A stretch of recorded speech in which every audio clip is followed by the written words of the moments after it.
रहा हूँ कि असदुद्दीन अवैसी साहब स्कूल भी देंगे, अस्पताल भी देंगे, इसमें कोई दो राय नहीं है, लेकिन हर चीज का वक्त लगता है। जिनको आप 70 साल से वोट दे रहे हैं वो एक सुई तक नहीं दिया, एक चावल का दाना तक नहीं दिया। और असदुद्दीन अवैसी साहब ने 2015 के बाढ़ में यहाँ पर गली गली घूम के लोगों का मदद किया और 2020 में आकर के करोड़ों रुपए का दवाई और किट दिया। तो ये चीज नजर नहीं आ रहा आपको। आपने 70 साल से कांग्रेस को जिताया, आरजेडी को जिताया, जदयू को जिताया, इन लोगों ने अपने फंड से क्या दिया? वो तो हमारा टैक्स का पैसा लेके दूसरी जगह इस्तेमाल कर रहा है। ये सवाल उठाइए ना भाई। विधान सीमांचल के लोगों ने बड़ी उम्मीद के साथ 5 विधायक एमआईएम का जिता है और कहीं ना कहीं देखा जाए तो एमआईएम के लोगों ने ही, एमआईएम के जो सदर हैं और सभी विधायकों का भी ये एक ही आरोप है कि एमआईएम के सदर की वजह से हम लोग एमआईएम छोड़ करके दूसरे पार्टी में गए हैं। अगर सर आप लोग 5 विधायक को नहीं रोक पाए, उम्मीद से जिताए थे सीमांचल लोगों ने कि एमआईएम जीतेगा तो कुछ करेगा, विधायक सबको नहीं रोक पाए, तो लोकसभा की बात कैसे कर सकते हैं आप लोग? देखिए, पार्टी में कई तरह के लोग आते हैं। एक पब्लिक की भलाई के लिए आते हैं, एक निजी स्वार्थ के लिए आते हैं। जो स्वार्थी थे वो चले गए, वो आए ही थे उसी मकसद से कि किसी तरह से एमएलए बन जाएंगे, भाग जाएंगे। कहीं ना कहीं हम लोग के साथ धोखा हुआ है, हम लोग पहचान नहीं पाए उस आदमी को, भाग गए, चले गए, कोई बड़ी बात नहीं है। और जिस सदर को बदनाम कर रहे हैं उसी सदर साहब के एहसानों तले वो आज विधायक बने हैं। सदर साहब टिकट नहीं देते तो विधायक का ख्वाब भी देख सकते थे क्या?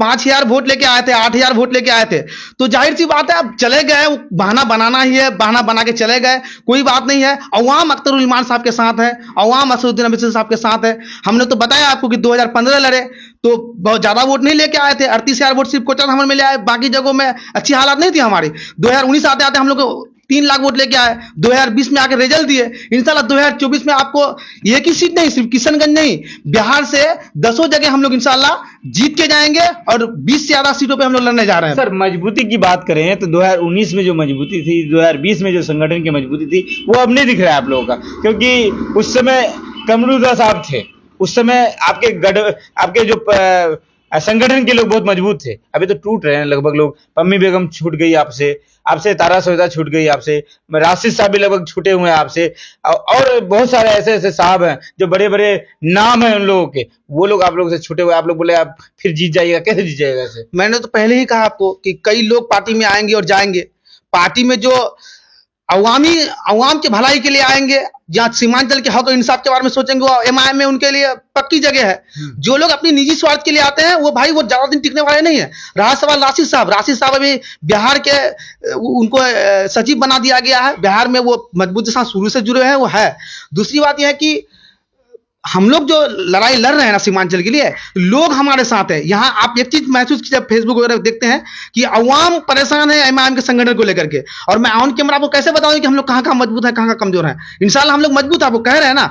संगठन एक युवा संगठन प्रभारी के नाते कह रहा हूं कि मैं आपसे हर बात तो डिस्कस नहीं कर सकता हूं, लेकिन मैं आपको पूरा यकीन के साथ कह रहा हूं कि हम लोग मजबूत हैं, कल भी मजबूत थे और ज्यादा मजबूत हुए हैं। जो लोग भाग गए हैं, भागने के बाद और हम लोग मजबूत हुए हैं, क्योंकि अवाम यहाँ का चाह रहा है कि अख्तरुल इमान साहब जीते, यहाँ के लोग चाह रहे हैं कि अख्तरुल इमान साहब जीते, तो अवाम साथ है। 4 आदमी गए हैं, 4 वोट गया है, और इंशाल्लाह यहाँ जिन लोगों ने वोट दिया था वो तो हमारे साथ है ना भाई, कई लोगों को लेकर भाग गया है। तो घबराने की जरूरत नहीं है। बेहतर अच्छे से हम लोग चुनाव लड़ेंगे, अच्छे से चुनाव जीतेंगे। कि जो यहाँ पर 2019 में जिस उम्मीद से जिनको जिताया था वो उम्मीद पे खरा नहीं उतर पाया है। मैं समझता हूं कि अब तक किशनगंज के इतिहास में कैसे ये कह सकते हैं सर? फिर वही बड़ा बात, 2019 में पूरा का पूरा बिहार का लोकसभा सीट चले गया एनडीए में। एक सीट जो कि कांग्रेस बचा के लाया, यहाँ पे आप बोल रहे हैं कि वो उतर नहीं पाया, फिर लोगों का कहना है कि वही जीतेगा इस बार भी। किशनगंज की जनता जो है ना, जावेद साहब को देखे नहीं थे।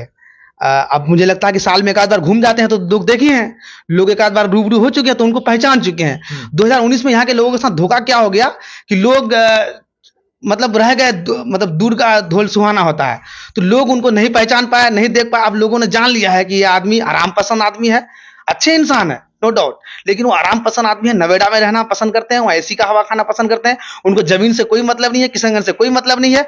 और मैं समझता हूँ किशनगंज के इतिहास में सबसे निकम्मा सांसद अब तक साबित हुए हैं ये। इनको यहाँ के लोगों से और यहाँ के किशनगंज के इलाके से कोई मतलब नहीं इनको कि यहाँ काम होना है नहीं होना है। वो आराम पसंद इंसान है। और यहाँ के लोग, एक सुरजापुरी में कहावत है कि काना का लाठी एक ही बार हरा है ना, तो बार बार यहाँ के लोग धोखा खाने वाले नहीं करते हैं। लोकसभा की, अब लोकसभा में लोग कांग्रेस का यहाँ पे प्रधानमंत्री चाहते हैं और आप लोग तो कभी जाएंगे नहीं कांग्रेस में, तो फिर अरे मतलब कि कैसे आप लोग को भाई कांग्रेस के ही लोग को यहाँ पे वोट करेंगे ना? अरे भाई मैं तो कह रहा हूँ कि आप अपना एमपी चुन रहे हैं, प्रधानमंत्री नहीं चुन रहे। दूसरी बात कि अब तक यहाँ के लोगों ने तो प्रधान सरकारें ही बनाया ना, सरकार बनाया, सरकार गिराया, यही काम किया अब तक। तो अब तक भला होना था तो भला अब तक हो जाना था। सीमांचल हिंदुस्तान के सबसे किशनगंज सबसे निचले पायदान पे आता है। अगर सरकार बनाने से ही भला होता है तो अब तक किशनगंज तो मुझे तो सबसे अव्वल दर्जे में होना था।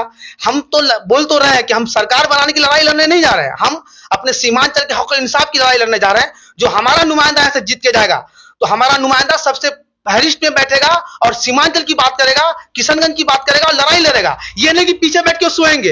ऐसे करने के लिए हम लोग नहीं बैठे हैं। इससे पहले कई बार आप इतिहास उठा के देख सकते हैं लोकसभा का कि किशनगंज से वही लोग ज्यादातर जीते जो सरकार में थे। सरकार बनाने से ही भलाई हो जाता है, तो किशनगंज सबसे पीछे क्यों है? मेरा ये जनता से सवाल है।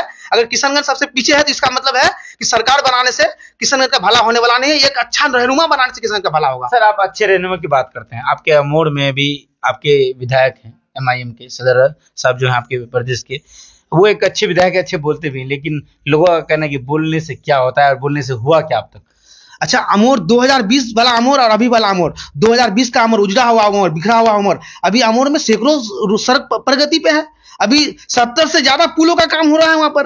तो भाई अब जो बोल रहे हैं कि बोलने से क्या होता है, तो आपको क्या असेंबली फिर किस लिए बनाए हैं? नया सांसद भवन किस लिए बनाए हैं? वहां सोने के लिए बना है कि वहां बोलने के लिए बना है? जो लोग ये कह रहे हैं दरअसल वो गूंगे हैं, उनको बोलना नहीं आता है, उनको बोलने की सलाहियत नहीं है, वो अवाम की भलाई नहीं चाहते हैं, वो चमचागिरी करना चाहते हैं पार्टियों में, पार्टियों का तलवार चाट के टिकट हासिल करना चाहता है। अरे हमारा नेता तो वहां जाके आवाज बुलंद करता है ना, क्या अपने अपने लिए बुलंद करता है? अपने लिए दहेज मांगता है? सीमांचल के हक के लिए मांगता है, सीमांचल के इंसाफ के लिए मांगता है। सीमांचल में एमयू कैसे बने इसके लिए आवाज उठाते हैं, सीमांचल में नदियों में पुल कैसे बने इसके लिए आवाज उठाते हैं। तो असेंबली और जो संसद भवन वो किस लिए है? बोलने के लिए है।